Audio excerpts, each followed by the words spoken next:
J.R. Radcliffe is here, getting ready for the Brewers postseason run. Hopefully it's a long one filled with lots of nice moments and big wins, longer than one round, as we've gotten used to over the last couple of years. He covers the team for the Journal Sentinel. You hear him on the Microbrew podcast, and JR is just a cool dude who's into a lot of the things that I'm into, which means he has exemplary taste. JR, we've known for probably more than a couple weeks, but for officially, we've known for a while that the Brewers are going to be in the postseason. So as you've prepared for this, both in your coverage and just kind of thinking about the team that you cover, maybe in your spare time or as you're trying to go to bed at night, what's the thing that you've thought about most that's most important to this team? Like, what's the thing that's going to decide their success or failure that you've maybe thought about most? Yeah, man, isolating it down to one thing, I guess, is tough. It's hard. Is this team different than the teams that we've seen in previous years? Because they've won more games than any team that's ever set foot out on a field in a Milwaukee Brewers uniform. They have been kind of the best team in run differential. They've kind of been the best team most of the second half of the season. So, but you get to the end of the season here, you're in September, and they're kind of not hitting the ball well. It's kind of understandable, some tougher competition, games weren't as meaningful, guys are worn down. But I feel like this is where we were in 2021, certainly, when I thought the team legitimately had a chance to win the World Series. Agreed. And the offense just wasn't good enough. Like, it just didn't have any pop. And I go into this again, and I'm like, are we sure this isn't going to end the same way they all end? Because they don't have the pop that they need. And I don't think there's really any data or reason to think one way or the other, honestly, on that question. But it could feel spiritually like the same thing over and over again if they get into a series and they don't have that person who can hit a ball over the fence in a key spot, or they don't have that bases clearing double, and they're so good at what they do. They're so good at getting on base, the best team in the league at on base percentage and putting pressure on and all that stuff that they value. And I respect it. And I think that does work in the postseason. But you know what else works in the postseason? Hitting bombs. Yeah. And Brewers did that. They did that last year. So I don't want to make it sound like they can't. Certainly they could. But this is not a team built to do that. And so I keep asking myself, why should I feel differently about the 2025 team versus the other teams?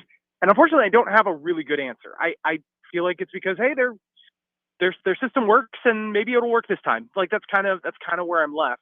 That's probably not something a lot of people want to hear, but that's just kind of what it looks like to me. You provide a healthy dose of reality and skepticism in every podcast or in every interview that I hear you do. And that's why I love you, JR. I had this conversation with, I can't remember if it was Dom or Kurt or somebody, the idea that the teams that win in the postseason are the teams that hit home runs, right? And we've talked about this dozens of times. But someone came back to me, I think it might have been Dom, who said, well, the thing is, teams that don't hit home runs typically aren't good offenses. Those two things go hand in hand. But that might not be true of this Brewers team. So could they be a team that could buck that trend? Because typically, well, if you don't hit homers, you're not a good offense. Well, this Brewers team doesn't hit homers, but that for this team specifically, that might not mean they're not a good offense. Could you maybe make an exception for an offense like this that's a little bit different? Yeah, I think you could. That's a really good point. I mean, they're a good team by slugging percentage, by OPS after the second half that they had. Now, you could also come back and say, are they good offense, or do they just have an unbelievable month of baseball in August? Yep. And then the true selves were the other 5 months. I would say that. I don't think this offense is sensational. It's good enough to win in the regular season. And is it good enough to win a World Series? Yeah, it is. It of course is. They're the number one seed. They have the best record in baseball. Of course it's good enough to win in the postseason. But I do feel like the way they play, it just requires more things to go right. There's nobody, batting lower in the lineup who's going to sock one out of here and make up for the fact that they went 0 for 7 with runners in scoring position through the first 4 innings. That's Sure. not going to happen. Of course I say that. And what happened last year? Sal Frelick, who had hit all of 2 home runs in the regular season, and Jake Bauers, who's not exactly known as a power threat, although he is pretty decent at it, they both went back-to-back and put the Brewers in position where they were 2 outs away with their best pitcher on the mound to win a playoff series. So, that's the thing about it is you can't, everybody tries to isolate the one thing or the thing that's going to hold a team back or the thing that's going to make a team win. And, we just ultimately, every single conversation about the postseason, we have to caveat with, but we don't actually know if any of that means anything. The guys who, Joey Ortiz could get a hit with the bases loaded. That could happen in the playoffs. Orlando Arcia did it a lot. He did it many times. like one of the best home run hitters in Brewers postseason history is Orlando Yes. Arcia. Yep. Yuniesky Betancourt had a playoffs for the ages. He's unquestionably a below replacement player, replacement level player. But this is just what happens. This is why we love it. Yeah. And unfortunately, it makes it very difficult to be either optimistic or pessimistic, because ultimately it just comes down to, did the Brewers get hot for 5 games and then for another 7 and maybe another 7 after that? This is why we love it. I tell myself as the tears stream down my face for the, Xth straight October. It seems to become a theme. One question and I remember talking about this in July or in August when this team was really rolling and we were trying to figure out, like, okay, tell me why this wouldn't work in the playoffs. We're already thinking about the playoffs. And my question is this idea of extending at bats, putting the ball in play, passing the baton to the next guy. Does that strategy work well enough when you're only facing the best arms on the best teams, right? If you have to go against Matthew Boyd, Cade Horton if he's healthy, Imanaga, or, against that Padres bullpen, like, does this strategy work? The pass the buck to the next guy, does it work against the best arms in baseball? Is that something that maybe is a concern as well? Because I know for me it is. I think it does work. I think it does. Okay. The question you also have to ask, the pitchers are also passing the buck. How many starting pitchers are going to go 7 innings in a game in the postseason? And I know Blake Snell just did it, and Scooble just did it. It was but cool to see, like, as a younger baseball fan who hears the complaints of older people, like, it was cool to see Crochet and Scooble do it. I like seeing that every once in a while, but for the Brewers, we're probably not going to bet on that. No. Right. And for those Cubs guys, like, they're not going deep into games. Tigers got, we've moved into a different era of postseason baseball where starters are only a very small piece of the equation. And there is much more pressure on the bullpen, and not just on the bullpen, but like to do things in the bullpen that they maybe didn't have to do over the course of the season. And that is work days back to back a lot, work multiple innings a lot, or at least get like 4 outs, 5 outs. So the passing of the buck thing, it works, but don't expect to wear anybody down. You're still going to be getting, even if you put pressure, quote unquote, on a team and loaded the bases, you're going to be getting a guy coming into the game in the 2nd inning or 3rd inning, if you've loaded the bases, who's throwing, 100 miles an hour right out of the bullpen. It's not going to buy you anything, or at least not in the traditional sense, the way it did during the regular season. But that doesn't mean it can't work, because it isn't just the pitchers you're putting the pressure on. It's the defense too. You've got to, and all the errors that have been committed against them. I mean, we spent a lot of time talking about that during the season, that they do seem to have this effect on teams where they're constantly taking the extra base, constantly, putting a ball in a spot where an infield single is a possibility. That to me doesn't feel like a sustainable model, but they just showed us that it was, 97 wins speaks for itself. So I don't know. I think the way they play can win. I think it can win in the postseason. You still need somebody to come up there and stock a homer every once in a while.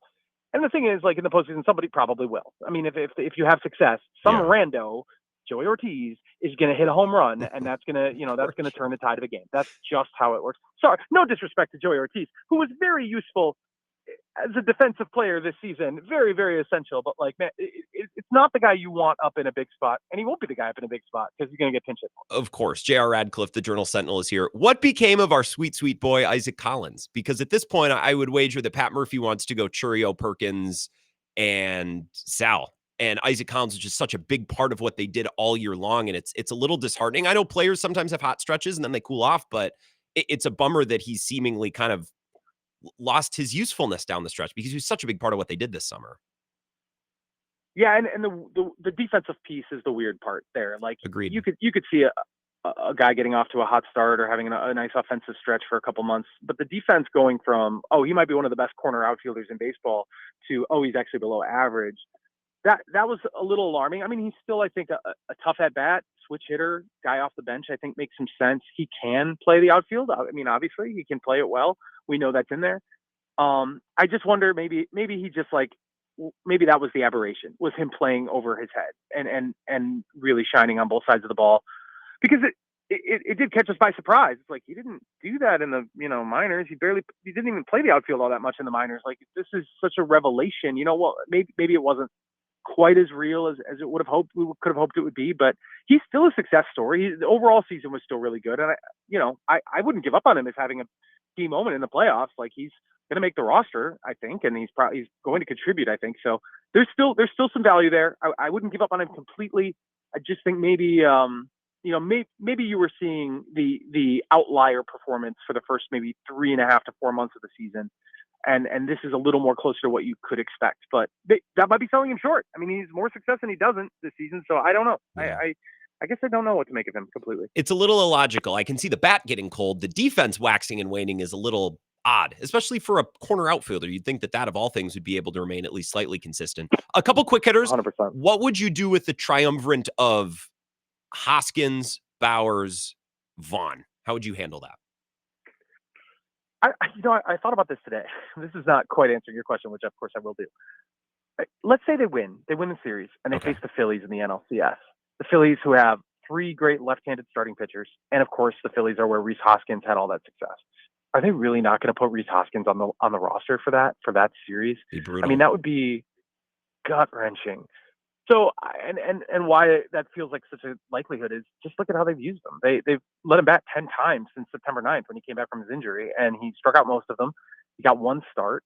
It's pretty clear that he's not in their rotation. He's just not their guy. And if are they going to roster 3 first basemen in the playoffs? I would have said maybe, but then I saw how they used them, and now it's pretty clear to me no. I mean, there were a couple times, not to bring this back to Joey Ortiz, but there was one at bat in particular where it seemed like, oh yeah, this is the spot where you use Hoskins or Ortiz with bases loaded. They did not do it, and it's just because I just don't think they whether he's not healthy or whether they just don't believe in him or they just feel like they're fine with what Vaughn and Bowers bring to the equation. Bowers, of course, was white hot at the end of the season.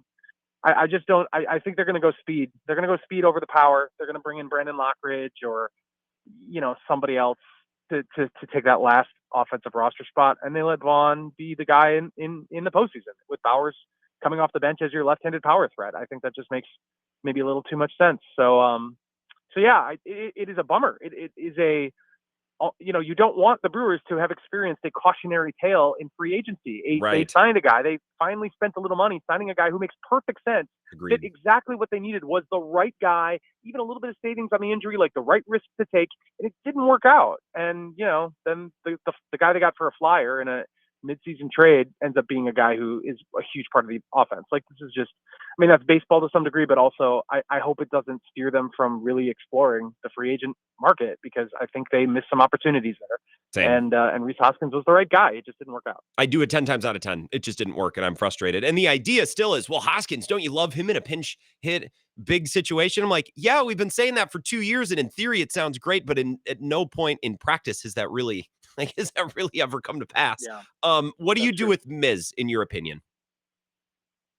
If it were me, I would not put him on the roster. Wow. He is completely untrustworthy. He just doesn't. You can't like when he comes into games, I expect him to give up runs. You just pray. And they're going to be walks. You just pray. Now, what will they do? Fascinating question. Possibly the most fascinating question that we have here in the next 24 to 36 hours. Because the degree to which he is special outclasses everybody else. And it goes without saying, the idea of Miz is really exciting and a playoff X factor. And of course you want that in the mix. The practicality of Miz is just really frustrating. And it might come down to how he looks over these 5 days and his conversations with coaches and the pitching coaches and staff. And, do they think they can right the ship here? They're not going to use him for long stretches. Do they believe if he came in with runners on base or for a clean 5th and 6th inning, do they think that he will not walk the ballpark or not give up, contact in a bad spot, or just stay the course, like just stay in rhythm and not, after one check swing at bat turns into a hit, not lose it, mentally, is he there yet? I feel like there's just so much work to go on all aspects of his game. And I feel like we've passed the point where, like that's a really cool idea, but it's just not going to work. And you saw good stuff from Chad Patrick and Tobias Myers in relief role at the end there. And I feel like you're just in better hands, especially with only 12 pitchers, to go with those guys. Those guys can go length, which might be necessary if there's, only 12 pitchers on the staff and you go to extras and there's no man on second, you might need some length. Those guys are, in my mind, definitely the safer play.